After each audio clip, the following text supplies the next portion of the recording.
حور اللہ کی وہ مخلوق ہے جو ہر جنتی کو بطور انعام عطا کی جائے گی، جیسا کہ قرآن پاک میں نیک اور متقی لوگوں کے لیے جنت کی نعمتوں کا شمار کراتے ہوئے اللہ رب العزت نے فرمایا، یہ بات اسی طرح ہے اور ہم ان کا گوری گوری بڑی بڑی آنکھوں والیوں سے بیاہ کر دیں گے۔ اسی طرح سورہ طور میں ارشاد ربانی ہے، تکیہ لگائے ہوئے تختوں پر جو برابر بچھائے ہوئے ہیں اور ہم ان کا گوری گوری بڑی بڑی آنکھوں والیوں یعنی حوروں سے بیاہ کر دیں گے۔ حور نہایت ہی حسین و جمیل، پاکیزہ، گورے رنگ اور بڑی بڑی سیاہ آنکھوں والی ہوں گی۔ یہ دنیا کی عورتوں سے جدا ہیں اور ان کی تخلیق کا قوام بھی مختلف ہے۔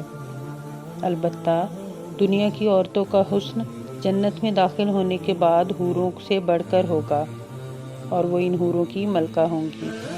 جنت کی ان خوبصورت حوروں میں سے سردار حور، جس کا نام روایات میں لائبہ بیان کیا جاتا ہے، کے بارے میں ایک دلچسپ واقعہ یہ ہے، شب معراج کی رات جب حضور اکرم محمد صلی اللہ علیہ وآلہ وسلم جنت کی سیر کر رہے تھے تو آپ نے ایک حور کے رونے کی آواز سنی۔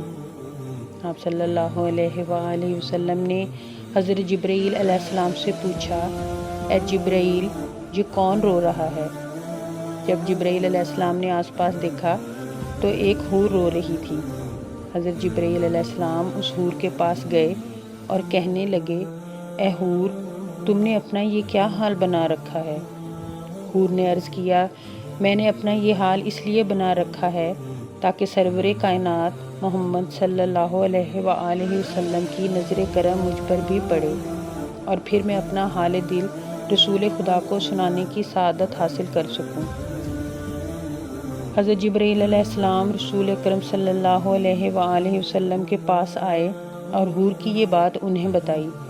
حضرت محمد صلی اللہ علیہ وآلہ وسلم نے اجازت دی تو حور رسول خدا کی خدمت میں حاضر ہوئی اور کہتی ہے کہ یا رسول اللہ نے مجھ کو جنت کی حوروں میں بہت خوبصورت اور ان کی ملکہ بنا رکھا ہے۔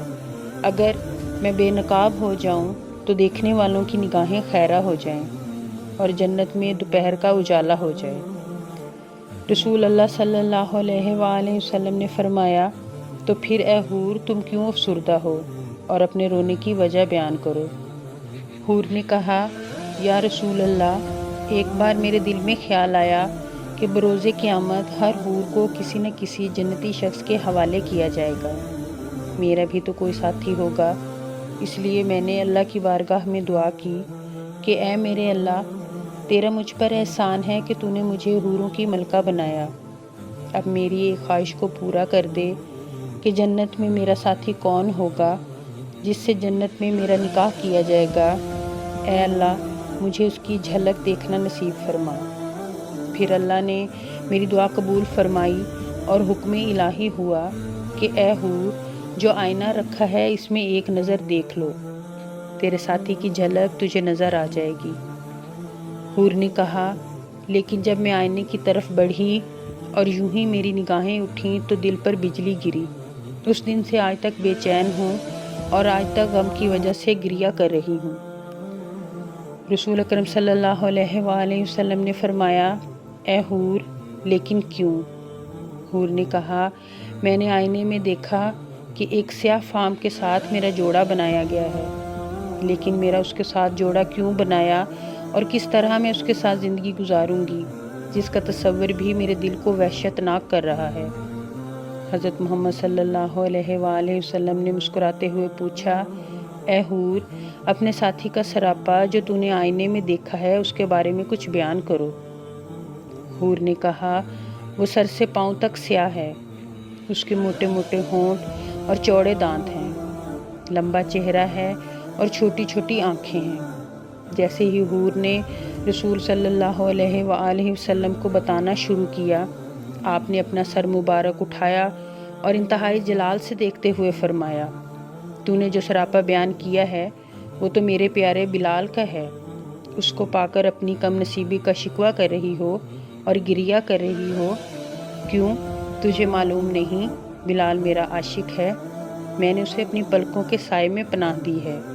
میرا بلال ایسی شان والا ہے کہ روز محشر اس کے جسم کی سیاہی جنت کے رخساروں پر تقسیم کر دی جائے گی۔ وہ ایسا عاشق ہے کہ اس پر ہر آسائش نے منہ پھیر لیا ہے۔ اپنے حسن و جمال پر اتنا تکبر نہ کر کہ 70,000 نقاب الٹ کر میرے بلال کے سامنے آئے اور میرا بلال تجھے ناپسند کر دے۔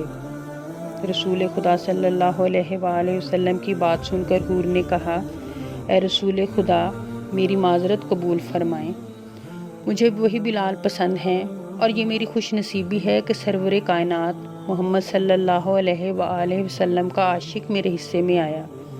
آپ صلی اللہ علیہ وآلہ وسلم نے اس کی معذرت کو قبول کیا اور دعائیں دیتے ہوئے آگے بڑھ گئے۔